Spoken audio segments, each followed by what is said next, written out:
There were 9 Ghost-type Pokemon introduced in Pokemon Sun and Moon, and 6 of them are competitive. When you think about the new Ghost-type Pokemon in the 7th generation, not many of them stand out. You know, they can be usable, but are they good enough to crack the top 10 for Ghost-type Pokemon? Well, there is one outlier that's really going to mix things up, and that is Mimikyu. Mimikyu is the #1 most used Pokemon on the battle spot, not even the most used Ghost-type. Like, look at that right there.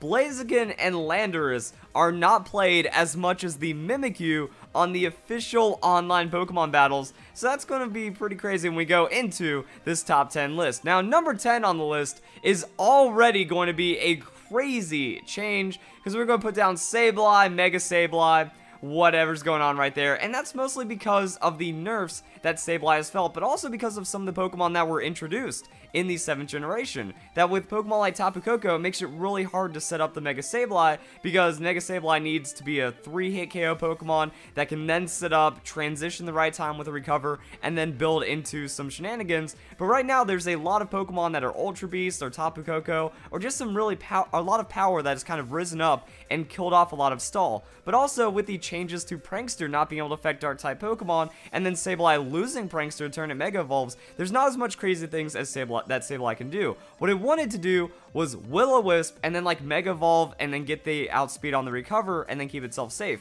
Or Mega Evolve and then get the outspeed on the Calm Mind, therefore you can outplay your opponent at every stage. But now you are going to be taking more hits, and then you are going to have less time to respawn with recovery, and then, you know, there's just a chance that you can't even set up against Dark-type Pokemon anymore. So it does give Sableye quite a few more weaknesses, and then the Pokemon introduced just make life pretty tough for what used to be the #1 Ghost-type Pokemon on my list.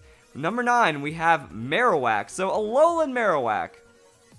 It's just a wild Pokemon because you give it the thick club, and then you double its attack, and then this Pokemon becomes absolutely devastating. Then we have Rockhead. So Rockhead, that synergizes with the Flare Blitz, and my idea behind Marowak, pretty much, if Marowak gets under Trick Room, it is going to kill something. The opponent is going to get absolutely destroyed by that. And then when you break it down, you know, the coverage on Marowak is pretty solid as well. We get ground, we get fire, we even have the ghost with our Shadow Bone, and then that's good stab, extra bit of coverage, and then you don't really feel like you're missing anything if you are going to be running that protect. And then it just has a lot of damage, so it can take a hit and then KO back, or under Trick Room, it can just oppress the opponent like few other Pokemon under the Trick Room, because doubling that damage and high base power, it's absolutely nuts.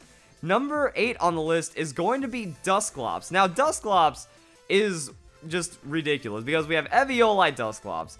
Eviolite Dusclops comes in and it's not going anywhere, but unfortunately, as a Ghost-type Pokemon, very susceptible to the knockoff. That knockoff, it's going to just remove that Eviolite, do bonus damage. It might not KO the Dusclops, like even a stab knockoff. You know, Dusclops is that tanky initially, to where, yeah, that's not even going to be enough. But then Dusclops is going to be able to be taken down after that. Also, as a slow Pokemon, can be taunted pretty easily. But that's the thing, Dusclops is like medium risk, high reward, or at least high frustration. You want a Pokemon that can tilt the opponent, Dusclops is going to do it. There's many ways about that. You can go double team, toxic, just toxic stall like a mofo, and then that also gives you some other opportunities. You can even go with the Will-O-Wisp. Will-O-Wisp, well, now we're already talking about, you know, cutting your opponent's attack in half while you're also getting bonus defenses with that Eviolite, which means you go like higher amounts of special defense. Now, unfortunately, Confusion got nerfed in the 7th generation, so Dusclops taking a hit right there as well. You know, Confuse Ray, Will-O-Wisp. Will-O-Wisp also getting nerfed, so instead of doing 1/8 of your opponent's health, you're doing 1/16. So it takes longer to kill people with Dusclops now, and that makes it just, you know, it was already stally enough. Now it's more stally, slightly less reliable because of that, and then you can also have something like the rest. Now, if you don't want to run the double team, the Confuse Ray, if you don't want to play for that, you can still use Calm Mind. That means you're boosting your special defense, you have effective defense gain on that Will-O-Wisp, and then you can run something like an offensive move. So what you could do is run the Dark Pulse. The reason why I like it is that it's not going to be immune by a thing. It kind of sucks if you go 3 Calm Minds Will-O-Wisp and like a normal type Pokemon comes in, and then you have to wait 16 or more turns. And if that normal type Pokemon, if they have rest or if they have any form of sustain, then you're never going to be able to kill them off of just the Will-O-Wisp. And Dark Pulse doesn't have to worry about a lot. It's resisted by a few things, and then once you get enough Calm Minds in there, you're still putting down a lot of damage to where it doesn't matter. So Dark Pulse is there to speed it up. Confuse Ray, Double Team, that's there if you really want to stall. But even in the end, like, Dusclops is going to be absurdly tanky and very, very difficult to deal with. Number 7 on the list is going to be Cofagrigus. So Cofagrigus, like, this is where it gets interesting from like the top 10 ghost type Pokemon video standpoint, because we're dealing with very similar things but just mix-ups because of introduced Pokemon, buffs, and nerfs, but roughly the Pokemon are going to be around the same placements. Now the reason why Cofagrigus is on the top 10 ghost type Pokemon list is because look at how tanky that is. 145 on defense, 105 on the special defense. It's tankier than a Rotom that's in one of its forms, and that's already a very frustrating Pokemon to deal with.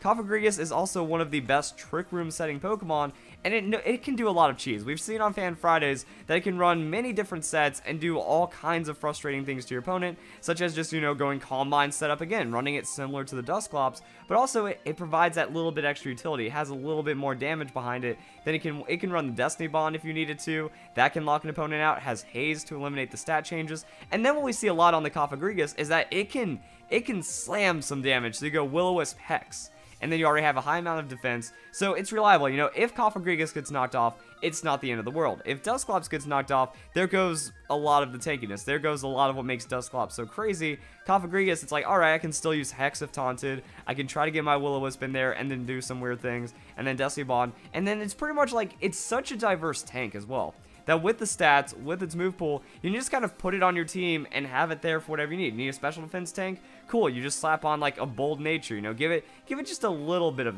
defense right there. And then you can max out hit points, max out special defense, and how are you going to deal with those stats as an opponent? And at the same time, you just fill in what you need. Need Trick Room for singles or doubles? Use Cofagrigus. If you want to get some stats across a lot of opponents, maybe Pain Split, even out damage, like, you know, you can just kind of whittle away at a lot of your opponents, you can do that. If you need a dedicated defensive tank or special defense tank, you can do that. Cofagrigus, for ghost type Pokemon, has that good tankiness that can be core to almost any Pokemon team.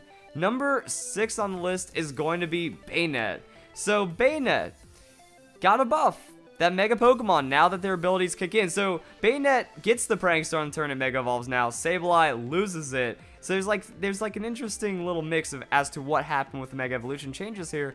But unfortunately, it doesn't really change too much for the Bayonet. It's just a lot of damage. That we don't have like a lot of crazy damage when it comes to ghost type Pokemon. Yes, Marowak came in, spiced it up for the 7th generation, but a lot of it's just going to be like stall or trickiness or like sustain, pain splitty status. You know, it feels like that's what the ghost archetype wants to do, but that makes it very predictable and very just like knockoff being strong against Ghost. That hurts a lot of the stall aspects of Ghost, which is fairly interesting right there. But then going into the Bayonet just has a lot of power, and with Prankster, it can do those weird things. It can Thunder Wave, it can taunt. So yeah, taunt under Prankster on the turn you Mega Evolve. If you shut down the opponent's setup, like say they're going into something that wants setup, that's a free turn. You go Mega Evolve, Prankster taunt, and now you're free to do whatever you want. You can Thunder Wave, that way you can slow your opponent down. Now Thunder Wave nerf makes it a little harder for Bayonet in this generation, that instead of cutting it by 75%, only 50% speed reduction. So what Bayonet could do is survive a hit, get the Thunder Wave, after the taunt, do all those things, and then start going for some ridiculous amounts of damage.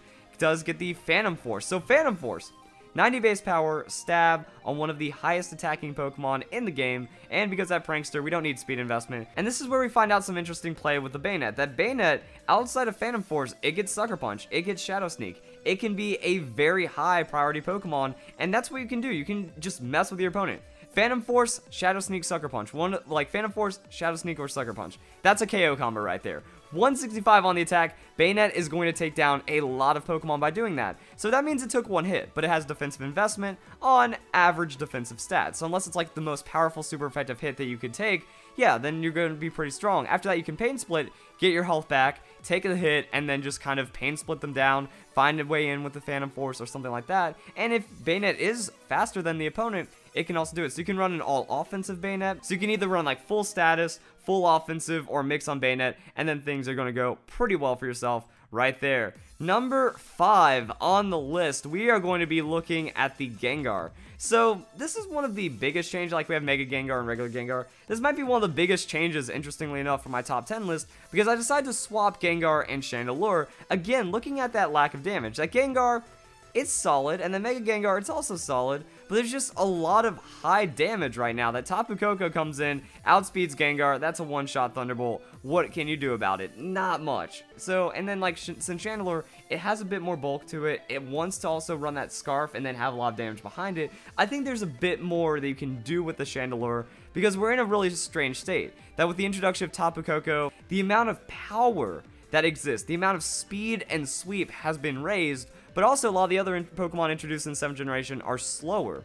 So being in the middle does kind of pay off and does have it. So I think Chandelure being in the middle for that high amounts of damage does give it better options against a lot of the other Pokemon that have been introduced, thus causing the mix-up. On that, we already know what Gengar is going to do. It's going to come in, has that Destiny Bond cheekiness, it can run the Dazzling Gleam, but then it wants like Shadow Ball, and then get that Sludge Bomb in there. Now, I think that Fairy-type Pokemon were a lot more oppressive in the 6th generation as well. That, yeah, there's some Fairy play, but I'm not seeing the amount of Sylveon that I used to see. I'm not seeing the amount of Gardevoir and Mega Gardevoir that I used to see. So I think that means that Gengar, you know, that Sludge Bomb, just Fairy revenge killing that it's good for, that Shadow Tag, Mega Trapping ridiculousness, it's just not there in the same capacity. And then also, like, Focus Sash, regular Gengar, still does its thing. So yeah, like, if you need some power, it's good, but it's not there for, like, overwhelming KOs. Like, even a Life Orb Gengar is going to be in the same boat as Greninja, unless it's hitting super effective, or unless it's exploiting a really weak defensive Pokemon, it's not going to find KOs, and it's going to be very vulnerable in return with the power that we're dealing with in the 7th generation. Alright, now let's get into the bottom of the list, and like I said, we have Chandelure right here. That's because absurd power. Like, this is where we get that crazy power trade-off right there, and at the sacrifice of speed, we can either go bulky specs, which pretty much one-shot everything, and then also the Flash Fire ability.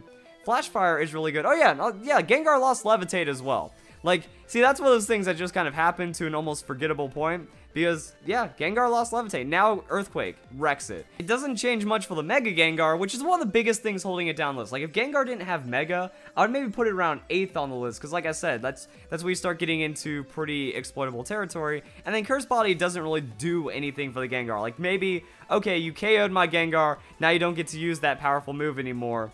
That's kind of, you lock your opponent out of Earthquake, because now you're susceptible to that, and then Gengar doesn't really have many ways of recovering for that. So just like a love tap, you know, there weren't a lot of situations where my ground type Pokemon is in that outspeed potential to where it would have mattered, because Gengar, you just hit it with something else anyways. So it just means that you can't like Scarf Levitate, or you can't call in the Levitate against a Scarf Chomp anymore, or something like that with a Gengar, and that's going to tap it just a little. So yeah, this will let you bring a lot of hate with something like the Fire Blast on a 145 special attacking Pokemon. Then also the ability that brings you a lot of extra power. Like, if you can get Scarf into a Flash Fire, the opponent's day is going to be really bad after that. Still have high amounts of damage on the Shadow Ball. It can back the Dark Pulse, Energy Ball, Clear Smog. Yeah, if there's a really frustrating Pokemon there, you know, fast Pokemon, got a little bit of setup, maybe there's an Nestplot, maybe there's a Swords Dance in there, hit him with that Clear Smog.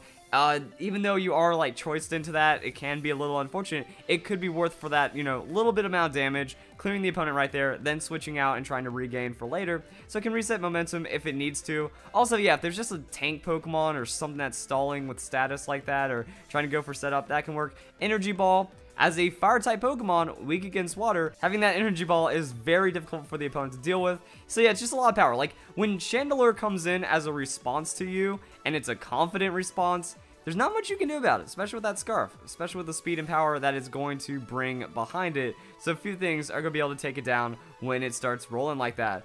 Number 3 on the list is where we find ourselves Mimikyu. So Mimikyu is a dangerous Pokemon, because it gets that Swords Dance, and it has Disguise. So when you're going up against Mimikyu, it's going to get that free Swords Dance. Also, 196 on the speed. Not at that 100 range, not as like one of the fastest Pokemon, but it wants to come in on a tank. If it comes in on a tank, or comes in on a setup Pokemon, it can go for multiple Swords Dance. And then that's where things start getting really bad, because it can run the Shadow Sneak. So Swords Dance and the Shadow Sneak, Now, if you're at +4, +6, which isn't hard because Mimikyu gets a free +1. So, say Mimikyu comes in, can't respond to it immediately. That's a Swords Dance on switch out. Say you try to break it. Alright, that's Disguise being broken. That's a second Swords Dance. Say you can't one-shot it. Well, that's the third Swords Dance, and now you get swept by the Mimikyu. It just happens just like that. Or if you try to respond to the Mimikyu and you don't have the right way of doing it, then that's how the game ends. Play rough. So, if anything is slower than Mimikyu, it's also going to be a very bad day. Swords Dance, Disguise breaks, +2, outsped play rough, that's a KO. Unless it's a tanky Pokemon, in which case Mimikyu survives, that's a KO, or goes for another Swords Dance, and then it'll make sure that everything dies after that, and then it can run the Shadow Claw. Now, sometimes we'll see the other coverage, like Woodhammer. Woodhammer's questionable, honestly, that it has recoil, so you don't want to be taking recoil while doing all of the opponent's health while trying to set up and stuff. So we can see anything in between then, and then it also has Dusty Bond. So that'll be your common moveset. If Mimikyu knows it can't deal with you, it's going to throw out the Dusty Bond, but then at the same time, it could trade 2 for 1. It gets KO, responses also with a Dusty Bond, and then Dusty Bond will lock out the opponent as well until the next time they move. So you throw out the Dusty Bond. Well, they either sacrifice that Pokemon for just the Mimikyu, or Mimikyu is going to, you know, hit that play rough anyways, or maybe try to follow it up with a Shadow Sneak, surprisingly. You can cheese out the opponent with that Dusty Ball at the same time, and also Mimikyu, Life Orb, 90 attack, gets a lot of damage up there. Somehow, Mimikyu is a very powerful level 1 Pokemon, because you go to Disguise, Focus Sash. Disguise Focus Sash in doubles is going to get you a Trick Room, and now you have a level 1 Pokemon with Trick Room that's effectively just chopping down health left and right. That with this, you're going to be able to cut your opponent's health in half with a Pain Split. Also, because of the Trick Room, now you're the fastest thing on the field, so that gives you priority, or effective priority. Now, it gives you high speed on the Dusty Bond, and also does give you high speed on the Will-O-Wisp. So you can run a very frustrating Mimikyu like this. And then in singles, you want to run the Mental Herb with that Disguise, because Mental Herb, that's going to stop Taunt. So if they see a level 1, they know some status shenanigans are going down. And then what can you do about it? You can't do anything about that. Trick Room is going to happen, and then you just spam Dusty Bond. So eventually you go Trick Room, they break your Disguise, Dusty Bond, they KO themselves. That's how it's going to be. If not, you're also pressuring a lot. You can Pain Split. That's going to cut away half their hit points before you go into the next Pokemon. Will-O-Wisp, that's going to burn them. That's going to remove that Pokemon from the game if it's a physical attacker. And then there's really not many ways of stopping it. So because of that, you can also like Will-O-Wisp switch out. Nice to have a Mimikyu. If they went for the Taunt, Mental Herb, Trick Room, you switch out, you still have your Disguise. So you can refresh like that. It's a pretty ridiculous way of setting up the Trick Room. Number 2 on the list, we have Drifblim. I don't think Drifblim has gone up, gone down. It just does its thing because Minimize is absolutely ridiculous. And the introduction of Tapu Koko does make life a bit more challenging for the Drifblim. And now you have to run that 4 points of EVs into the hit points, because that's going to actually give you an outspeed on Drifblim if your Unburden finds a way of proccing before Tapu Koko gets on the field to wreck you with super effective hits. Like, that is the thing. Drifblim has a lot of weaknesses, but also has a lot of durability as well. However, the ability to Baton Pass a Minimize, and then also Baton Pass potential stock boost, or stat boosts from the stockpile, is absolutely ridiculous. And then you have that flavor move. You know, you can run the Amnesia. If you know they have a Tapu Koko on their team, get that Amnesia down there, start pulling the shenanigans. We have the new Confusion Berries. So depending on what nature you're running, you can run a Confusion Berry and get back half of your health, which is, it's pretty good. It's pretty good when you can get half your health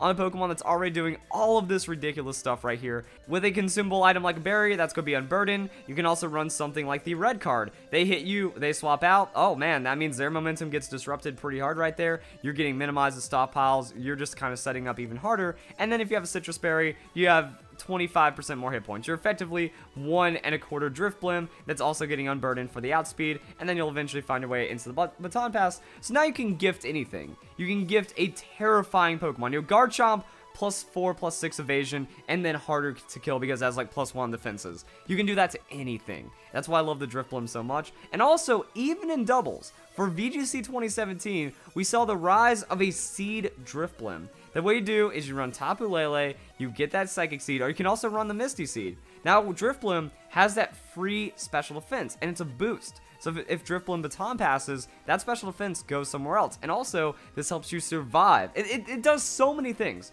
So Seed gets consumed instantly. Boom. Now Drifblim has Unburden as well as special defense, so Tapu Koko doesn't get to kill it as quickly anymore, and then it can even run like annoying things if you want it. Astonish, 30% chance to flinch a target. Now you have a fast Astonish that it could be a gamble, but it is something that you can tech in on to the Drifblim. You might not even need Stockpile because you're gaining defenses right there, so you could run the Will-O-Wisp. Alright, physical, yeah, you have special offense. Boom. You're gaining special offense off the speed. Boom. Their physical attack is cut down with that Will-O-Wisp. Now you can minimize, and maybe if you find the time, you can still baton pass it inside of that double battle because you're keeping everyone else alive. You know, the Will-O-Wisp, that's making it to where your ally Pokemon isn't going to get as destroyed by a physical attack. Couple minimizes. You give that to something else, and then everyone is going to be good to go. So Drifblim, finding like a new niche because of the seeds and the terrains and stuff introduced, and it can work in doubles fairly effectively now, while also still being a ridiculous Pokemon to baton pass shenanigans like minimize into anything. And then for our number 1 Pokemon is still Aegislash. Aegislash, it has everything. It's a 150 on attack, it's 150 on defense when played properly, and it's hard to predict. You have to you just have to feel your opponent. You have to look at the rest of the opponent's team. You have to really think about it and be like, is it physical or is it special? Special, that puts out a lot of damage. We talked about Chandelure. Chandelure's 145. Well, Aegislash, it is 150, so slightly more damage. Also, Aegislash, it could run something like a plate. It could run just a little bit more boosted damage on top of that, and it's also Steel. So Fairy-type Pokemon doesn't really get to do much against the Aegislash. However, at the same time, if you anticipate for special, then Aegislash goes Swords Dance. So with Mimikyu, what makes Mimikyu scary is that it's able to free Swords Dance behind stuff. Well, Aegislash does that, but with much more attack, so it gets scarier quicker, and Aegislash, if it hits +4, +6, now it's looking at one-shots with the Shadow Sneak.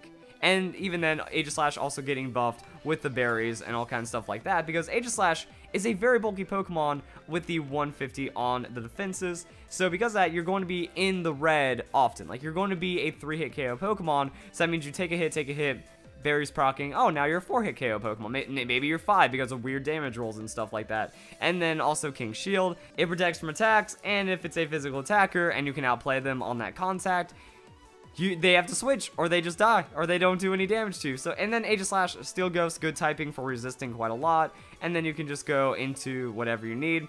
Shadow Sneak, yeah. Shadow Sneak is awkward because if you don't KO them, things get bad. In doubles, you can run that Shadow Claw. So Swords Dance, stay Shadow Claw, boom, that's KO City right there, and then you're staying defensive, so you're making use of 150s on attacks, so you're making use of 150s on your offenses and defenses, and then you can run whatever coverage you want. Iron Head in here. I really like the Sacred Sword. It's unfair, ignores target stat changes, so if they have evasion, doesn't matter. If they have defense boost, doesn't matter. You slash through it with a boosted attack of your own, and then things are going to get bad. So yeah, Aegislash, there's mechanics involved. If you play Aegislash expertly, if you can get in on your opponent, it is one of the highest rewarding Pokemon out there. And it can be one of the best to sweep and most unstoppable. So if you guys enjoy the video, those are the top 10 Ghost-type Pokemon. I hope you all have a nice day. Thank you very much for watching.